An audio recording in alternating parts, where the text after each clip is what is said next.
Friends, welcome to Nageshwar math. మనం పోయిన last వీడియోస్లో జేఈ మెయిన్స్కి ఇంకా సంబంధించి అడ్వాన్స్కి సంబంధించి ఎంసెట్కి సంబంధించి కొన్ని మ్యాథ్స్లో ఇంపార్టెంట్ టాపిక్స్ ఏవైతే ఉన్నాయో అవన్నీ డిస్కస్ చేసుకున్నాం. లైక్ వెక్టర్ ఆల్జీబ్రా కానీ, సర్కిల్స్ కానీ, నెక్స్ట్ కోఆర్డినేట్ జామెట్రీ దాని మీద కానీ, ప్రాబబిలిటీ మీద కానీ. సో ఇటువంటి కొన్ని మనం డిస్కస్ చేసుకోవడం జరిగింది. సో ఈ వీడియోలో మనం ఏంటంటే పార్షియల్ ఫ్రాక్షన్స్ అనే టాపిక్ గురించి డిస్కస్ చేసుకోబోతున్నాం. ఈ పార్షియల్ ఫ్రాక్షన్స్ అనే చాప్టర్ మనకి ఇప్పుడే కాదు, అంటే జేఈ మెయిన్స్ ఇంకా అడ్వాన్స్కే కాదు, రేపు పొద్దున మీరు బీటెక్ చేయాలనుకున్నా, డిగ్రీ చేయాలనుకున్నా, ఎటువంటి మ్యాథమెటికల్ ప్రాబ్లం అంటే క్యాలిక్యులస్ మీద ఎటువంటి ప్రాబ్లం మీరు కనుక సాల్వ్ చేయాలి అని చెప్పంటే దాన్ని మనం పార్షియల్ ఫ్రాక్షన్స్ తోటి చిటికలో, అంటే చాలా ఫ్రాక్షన్ ఆఫ్ సెకండ్స్లో మనం ఆ సమ్ అనేది మనం సాల్వ్ చేయొచ్చు. సో ఈ పార్షియల్ ఫ్రాక్షన్స్ అంటే ఏంటి? సో ఇవన్నీ మనం తెలుసుకునే ముందు మనం కొన్ని టర్మ్స్, అంటే ఈ పార్షియల్ ఫ్రాక్షన్ అంటే ఏంటి, దీన్ని అసలు ఎలా డెరైవ్ చేశారు అవన్నీ మనం తెలుసుకోవాలి అని చెప్పంటే కొన్ని టర్మ్స్ అనేది మనం తెలుసుకోవాలి. సో ఫస్ట్ టర్మ్ వచ్చేటప్పటికి మనకి పాలినామియల్. సో అసలు పాలినామియల్ అంటే ఏంటి? So only single straight forward answer ఏంటని చెప్పంటే ఒక ఎక్స్ప్రెషన్, ఆ expression form a0 x power n plus a1 x power n minus 1 plus a2 x power n minus 2 plus so on plus an into x power 0. ఈ equation కనుక any equation ఈ ఫామ్లో కనుక ఉంది అంటే దాన్ని మనం పాలినామియల్ అంటాం. Suppose 3x² plus 3x plus 3. So ఇది ఒక పాలినామియల్ ఆఫ్ డిగ్రీ 2. ఎందుకు? X power n minus 1 X power 0, అంటే ఇక్కడ only X power n minus 1, ఇక్కడ ఎక్స్ పవర్ 0. సో అట్లా మీకు వాల్యూస్ అనేది వస్తున్నాయి కాబట్టి దీన్ని మనం పాలినామియల్ అని చెప్పడం జరుగుతుంది. నెక్స్ట్ ఇంపార్టెంట్ టర్మ్ వచ్చేటప్పటికి rational fraction. So rational fraction, అసలు రేషనల్ ఫ్రాక్షన్ అంటే ఏంటి? సో అసలు రేషనల్ ఫ్రాక్షన్ అంటే నార్మల్గా జనరల్గా మనం చెప్పేసుకోవచ్చు. ఇప్పుడు ఎఫ్ ఆఫ్ ఎక్స్ ఇంకా జీ ఆఫ్ ఎక్స్ అనేవి టూ ఫంక్షన్స్. సో లేదు, ఈ టూ పాలినామియల్స్ అని కూడా మనం అనుకోవచ్చు. F of x, g of x two functions అనుకోవచ్చు, లేదా టూ పాలినామియల్స్ అని కూడా అనుకోవచ్చు. సో ఇక్కడ f of x divided by g of x అనేది రేషనల్ ఫంక్షన్ ఎప్పుడంటే g of x value not equal to 0 ఉన్నప్పుడు. సో జీ ఆఫ్ ఎక్స్, ఇక్కడ two conditions. First one F of x by g of ఎక్స్ని మనం rational fraction అని చెప్పి పిలవడం జరుగుతుంది. అప్పుడు పిలవాలి అని చెప్పండి, దానికి సెకండ్ కండిషన్ ఏంటి? జీ ఆఫ్ ఎక్స్ అనే వాల్యూ ఈజ్ ఈక్వల్ టు 0 ఉండకూడదు, అంటే g of x value not equal to 0 ఉండాలి. సో ఆ కండిషన్ని కనుక అది కనుక సాటిస్ఫై కనుక చేసింది అని చెప్పంటే దాన్ని మనం రేషనల్ ఫ్రాక్షన్ అని చెప్పడం జరుగుతుంది. నెక్స్ట్ థర్డ్ టర్మ్ వచ్చేటప్పటికి ప్రాపర్ ఫ్రాక్షన్. సో ఇవన్నీ మనం ఏంటంటే చిన్నప్పుడు థర్డ్ ఫోర్త్ క్లాసెస్లో నేర్చుకుంటాం, కానీ అవి నెంబర్స్ మీద నేర్చుకున్నాం, ఫంక్షన్స్ మీద పాలినామిల్స్ మీద నేర్చుకోలేదు. ఇక్కడ పాలినామిల్స్ మీద నేర్చుకుంటున్నాం. సో ప్రాపర్ ఫ్రాక్షన్ అంటే ఏంటి? Degree of one polynomial. So degree of one polynomial నేను ఎఫ్ ఆఫ్ ఎక్స్ అనుకుంటా is less than degree of another polynomial. So degree of g of x. So f of x, g of x అనేది two polynomials. So ఈ condition కనుక ఉంది అని చెప్పంటే then rational fraction f of x divided by g of ఎక్స్ని మనం proper fraction అని చెప్పడం జరుగుతుంది. సో ఇది మనకి proper fraction definition in terms of polynomials అనమాట. ఇన్ టర్మ్స్ ఆఫ్ నెంబర్స్ అయితే దాని డెఫినేషన్స్ డిఫరెంట్గా ఉంటాయి. నెక్స్ట్ వచ్చేటప్పటికి ఇంప్రాపర్ ఫ్రాక్షన్. ఇప్పుడు proper, improper. So improper fraction. So improper ఫ్రాక్షన్లో ఇక్కడ ఫ్రాక్షన్ ఫంక్షన్ కాదు. So proper fraction, improper fraction. ఇక్కడ మనకి degree of f of x less than g of x ఉంది. సో దీనికి ఇక్కడ opposite, degree of f of x is greater than or equal to degree of g of x. So ఈ condition అనేది మనం గుర్తుంచుకోవాలి. So అప్పుడు ఏమవుతుందంటే same మళ్ళీ f of x divided by g of x అనే వాల్యూ మనం ఇంప్రాపర్ ఫ్రాక్షన్ అని చెప్పడం జరుగుతుంది. నెక్స్ట్ వచ్చేటప్పటికి డివిజన్ ఆల్గరిథం. సో మీకు అందరికీ తెలుసు డివిజన్ ఆల్గరిథం ఏంటి? Dividend is equal to divisor into quotient plus remainder. So dividend is equal to divisor into quotient plus remainder. So dividend is equal to divisor into quotient plus remainder. దీన్ని మనం division algorithm అని చెప్పడం జరుగుతుంది. So ఇక్కడ dividend అనేది నేను f of X అనుకుంటాను. Next divisor అనే దాన్ని నేను జీ ఆఫ్ ఎక్స్ అనుకుంటాను. కోషియంట్ని క్యూ ఆఫ్ ఎక్స్ అనుకుంటాను, ప్లస్ రిమైండర్ని ఆర్ ఆఫ్ ఎక్స్ అనుకుంటాను. సో ఇది డివిజన్ ఆల్గరిథం. నెక్స్ట్ వచ్చేటప్పటికి రిమైండర్ థీరం. సో ఇవన్నీ మనకి పార్షియల్ ఫ్రాక్షన్స్లో సాల్వ్ చేయడానికి, అంటే పార్షియల్ ఫ్రాక్షన్స్లో కొన్ని టైప్స్ ఉంటాయి. సో ఆ టైప్స్ అన్ని మనం సాల్వ్ చేయడానికి ఇవన్నీ మనకి ఇంపార్టెంట్. నెక్స్ట్ వచ్చేటప్పటికి రిమైండర్ థీరం. సపోజ్ ఒక పాలినామియల్ ఎఫ్ ఆఫ్ ఎక్స్ని ఎక్స్ మైనస్ ఏ అనే డివైజర్ తోటి మనం డివైడ్ చేసాం.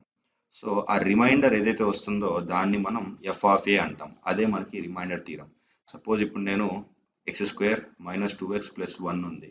దీన్ని నేను ఎక్స్ మైనస్ 1 తోటి డివైడ్ చేశా. సో నాకు రిమైండర్ ఏమొస్తుంది? సో ఫస్ట్ ఇక్కడ X into X, X square minus 1 into X, so minus X. So ఇక్కడ మైనస్, ఇది ప్లస్, క్యాన్సిల్ అయిపోతుంది. ఇక్కడ నాకు మైనస్ ఎక్స్ ప్లస్ 1 వచ్చింది. సో ఇక్కడ నాకు ఎక్స్ ఉంది కాబట్టి ఇక్కడ నాకు మైనస్ 1. సో మైనస్ 1, ఇక్కడ మైనస్ 1 ఏంటి, నాకు ఇక్కడ మైనస్ ఎక్స్ అయిపోతుంది. మైనస్ ఇంటూ మైనస్ ప్లస్ 1 అవుతుంది. సో ఇది ప్లస్ అవుతుంది, ఇది మైనస్ అవుతుంది, 0. సో అట్లా నాకు ఏదైతే వచ్చిందో, సో ఆ వచ్చిన దాన్ని నేను ఈ యొక్క ఎఫ్ ఆఫ్ ఏ అనే వాల్యూ దాని కింద ట్రీట్ చేయాలి. అంటే ఇప్పుడు నాకు రిమైండర్ నాకు 0 వచ్చింది. సో రిమైండర్ థీరం ప్రకారం ఎఫ్ ఆఫ్ ఏ వాల్యూ ఏమవుతుంది? 0. అంటే ఏంటి? దీని అర్థం ఏంటంటే ఎక్స్ మైనస్ 1 అనేది X square minus 2x plus 1 అనే దాంట్లో కంప్లీట్గా డివైడ్ అయిపోతుంది అని చెప్పి అర్థం. అంటే సగం చోట డివైడ్ అయిపోయి ఆగిపోదు, 1 అట్లా మనకి రిమైండర్స్ రాదు, కంప్లీట్గా డివైడ్ అయిపోయి మనకి 0 వచ్చింది. కాబట్టి ఇది F of A is equal to 0. అట్లా మనం రిమైండర్ థీరంని యూజ్ చేసుకోవాలి. నెక్స్ట్ వచ్చేటప్పటికి మనకి factor theorem. So factor theorem అంటే ఏమీ లేదు, సేమ్ రిమైండర్ థీరం లాగానే, కాకపోతే ఇక్కడ డిఫరెన్స్ ఏంటని చెప్పంటే ఇక్కడ ఎఫ్ ఆఫ్ ఎక్స్ అనేది ఒక polynomial. Next F of x అనే పాలినామియల్ మనం ఎక్స్ మైనస్ ఏతో డివైడ్ చేసాం. సో ఈ ఎక్స్ మైనస్ ఏ వాల్యూ ఏదైతే ఉందో దాన్ని మనం ఎఫ్ ఆఫ్ ఎక్స్లో సబ్స్టిట్యూట్ చేయాలి. సో అప్పుడు మనకి F of A the value కనుక మనకి 0 కనుక వచ్చిందని చెప్పంటే దాన్ని వాల్యూ అనేది, అంటే అప్పుడు ఏమంటాం, x minus a is a factor of f of x అని చెప్పి చెప్పడం జరుగుతుంది.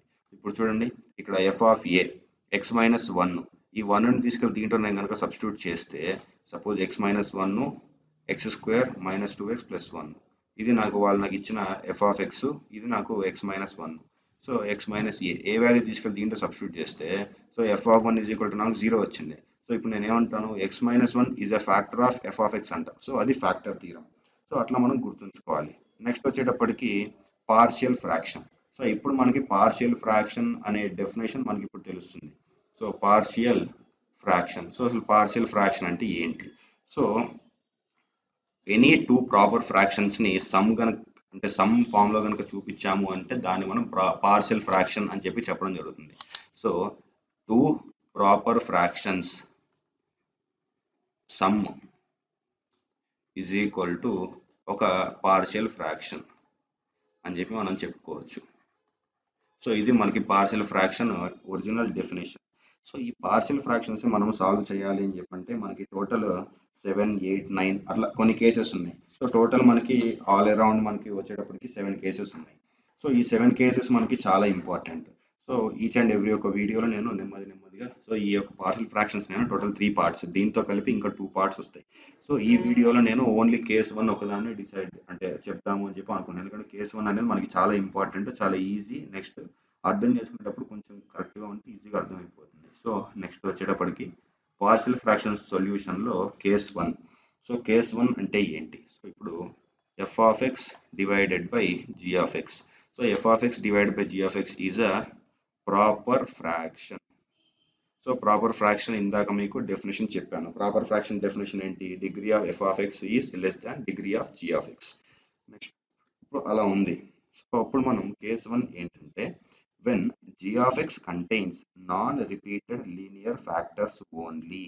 అంటే ఇప్పుడు ఈ సమ్ ఇలా ఉందనుకోండి, f of x divided by ax1 plus b into ax1 plus a1x plus b1 into a2x plus b2 plus so on into so on anx plus bn. So ఈ ఫామ్లో కనుక ఉంది అనుకోండి, దీన్ని మనం సమ్ ఆఫ్ పార్షియల్ ఫ్రాక్షన్స్ కింద రాసుకుంటాం. అంటే a1 divided by a1x plus b1 plus a2 divided by a2x plus b2 plus and so on plus an into anx plus bn. ఇలా రాసుకుంటాం అనమాట. సో దీని మీద ఇప్పుడు నేను ఒక ఎగ్జాంపుల్ చెప్తాను, ఎందుకంటే మీకు కేస్ 1 డైరెక్ట్గా చెప్పేస్తే మీకు అర్థం కాదు. సో నేను ఇప్పుడు మీకు ఒక ఎగ్జాంపుల్ చూపిస్తాను. సో ఆ ఎగ్జాంపుల్ ఏంటంటే బేస్డ్ ఆన్ కేస్ 1. ఇక్కడ నేను రాస్తున్నాను case 1 example. So case 1 example. So case 1 example ఏంటి? సో ఆ ఎగ్జాంపుల్ ఏంటంటే 3x divided by x minus 6 into X plus A. So ఇక్కడ వాళ్ళు నన్ను ఫైండ్ ఏ అని చెప్పి అడుగుతున్నారు. సో ఇప్పుడు నేను ఏం చేయాలి? ఫస్ట్ వాళ్ళు ఈజ్ ఈక్వల్ టు క్వశ్చన్ కూడా ఇచ్చారు నాకు, 2/x minus 6 plus 1/x plus ఏ. ఇది వాళ్ళు నాకు ఇచ్చిన క్వశ్చన్. సో ఇప్పుడు నేను ఏం చేస్తాను, నార్మల్గా దీని చుట్టూ ఎల్సిఎం తీసుకొని చేసేస్తాను. అట్లా కాకుండా నేను క్వశ్చన్ని ఇట్లా ఫామ్ చేస్తున్నా. సో నాకు ఏ వాల్యూ తెలుసు, అన్ని వాల్యూస్ తెలుసు నాకు. So 3x/x minus 6 into X plus 3, ఇది నేను తీసుకున్న క్వశ్చన్. దీన్ని నేను ఇప్పుడు సాల్వ్ చేయాలి. ఈజ్ ఈక్వల్ టు నేను ఏం రాస్తానంటే, నాకు ఈ ఫామ్ రావాలంటే ఈ ఆన్సర్ రావాలి. ఇక్కడ ఈ ఆన్సర్ రావాలంటే నాకు ఏ వాల్యూ 3 అని నాకు తెలియాలి. సో ఏ వాల్యూ నాకు 3 అని తెలుసు. ఇప్పుడు నేను ఏం చేయాలి? సో ఇప్పుడు నేను ఇక్కడ ఏం చేస్తానంటే 3x divided by X minus 6 into X plus 3 అని చెప్పి రాసేసుకున్నాను. ఇప్పుడు a1 divided by X minus 6 plus b1 divided by X plus 3, ఇది నేను రాసుకుంటాను. ఇప్పుడు ఎల్సిఎం తీసుకుంటే 3x by X minus 6 into X plus 3 is equal to a1 into X plus 3 plus b1 into X minus 6 divided by X minus 6 into X plus 3. So two sides ఈ రెండు cancel అయిపోతాయి. So ఇప్పుడు నాకు next వచ్చే step ఏంటంటే 3x is equal to a1x plus 3a1 plus b1x minus 6b1, ఇది నాకు వచ్చింది. ఇప్పుడు ఎక్స్ టర్మ్స్ అన్ని ఒక సైడ్ రాసేసుకున్నాం అనుకోండి, X into a1 plus b1 plus 3a1 minus 6b1. So ఇక్కడ మీరు కాన్స్టెంట్స్ ఉన్నాయి కాబట్టి ఇప్పుడు కాన్స్టెంట్స్ని ఈక్వల్ టు 0 చేయాలి. ఈ మొత్తం కాన్స్టెంటే కదా. So 3a1 minus 6b1 is equal to 0. So 3a1 is equal to 6b1. 3 1s 3 2s, a1 is equal to 2 times of b1. So ఇక్కడ 3x x క్యాన్సిల్ కదా. So 3 is equal to a1 plus b1. So ఈ value దీంట్లో substitute చేస్తే 3 is equal to 3b1. So ఇది cancel అయిపోతుంది. So b1 is equal to నాకు ఎంత, 1. Next a1 is equal to ఎంత, 2 ఇంటూ 1 2. ఈ ఈక్వేషన్ సబ్స్టిట్యూట్ చేసుకుంటే, సో ఇప్పుడు ఈ a1 ఇంకా b1 వాల్యూస్ తీసుకెళ్ళి మనం ఈ ఈక్వేషన్లో సబ్స్టిట్యూట్ చేయాలి. సో ఆ ఈక్వేషన్ సబ్స్టిట్యూట్ చేస్తే ఏంటి మనకి తెలుసు, ఇప్పుడు a1 వాల్యూ నాకు 2, b1 వాల్యూ నాకు 1. సో ఇప్పుడు 3x divided by X minus 6 into X plus 3 is equal to a1 value ఎంత, 2/x minus 6 plus 1/x plus 3. So ఈ రెండు ఈక్వేషన్స్ సేమ్ అయినాయి కదా. సో ఈ విధంగా మనం కేస్ 1ని యూజ్ చేసుకొని, ఫస్ట్ కేస్ 1 ఏంటి, సో కేస్ 1 ఏంటని చెప్పంటే వాళ్ళు F of x divided by, so ఇక్కడ కేస్ 1 మళ్ళీ రాస్తున్నాను చూడండి, F of x divided by, ఈ ఎఫ్ ఆఫ్ ఎక్స్ ఏమైనా ఉండొచ్చు, ఆల్జీబ్రాయిక్ ఫంక్షన్ ఎక్స్ స్క్వేర్ ఉండొచ్చు, ఏమైనా ఉండొచ్చు. F of x divided by a1x plus b1 times of a2x plus b2 and so on into anx plus bn. ఈ formula కనుక ఉంది అని చెప్పంటే మనం సపరేట్గా రాసుకోవాలి. ఏంటి, a1/a1x plus b1 plus a2 divided by a2x plus b2 plus so on plus an divided by anx plus bn. So ఈ ఫామ్లో మనం రాసుకోవాలి. సో ఇప్పుడు అదే చేసాం ఇక్కడ. సో ఫస్ట్ మనం ఇది వాళ్ళు ఇచ్చిన క్వశ్చన్, దాన్ని మనం 2 ఇట్లా రాసుకొని దాంట్లో ఇట్లా ఎల్సిఎం తీసుకుని సబ్స్టిట్యూట్ సాల్వ్ చేసి a1 b1 కనుక్కున్నాం. a1 b1 కనుక్కొని మళ్ళీ తెచ్చి ఈ పైన a1 b1 వాల్యూ సబ్స్టిట్యూట్ చేసేస్తే మనకి లాస్ట్ ఆన్సర్ వచ్చేసింది. సో ఇదేంటి, ఒక proper fraction. So partial fraction అంటే ఏంటి, ఇందాక మీకు డెఫినేషన్ చెప్పాను. డెఫినేషన్ పార్షియల్ ఫ్రాక్షన్ డెఫినేషన్ ఏంటి, partial fraction definition 2 proper fractions some is equal to partial fraction. అక్కడ నాకు 3x divided by X minus 6 into X plus 3 ఇది ఒక ప్రాపర్ ఫ్రాక్షన్ అన్నాం. సో ఈ యొక్క ప్రాపర్ ఫ్రాక్షన్ని 2 పార్షియల్ ఫ్రాక్షన్స్ కింద డివైడ్ చేశాను.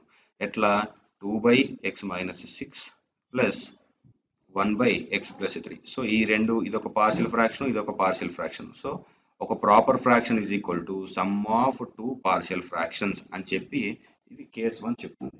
ఓకే ఫ్రెండ్స్, ఈ వీడియో కనుక మీకు నచ్చినట్లయితే లైక్, షేర్, ఇంకా కమెంట్ చేయండి. మరిన్ని ఇంట్రెస్టింగ్ వీడియోస్ కోసం ఛానల్ని సబ్స్క్రైబ్ చేసుకోండి.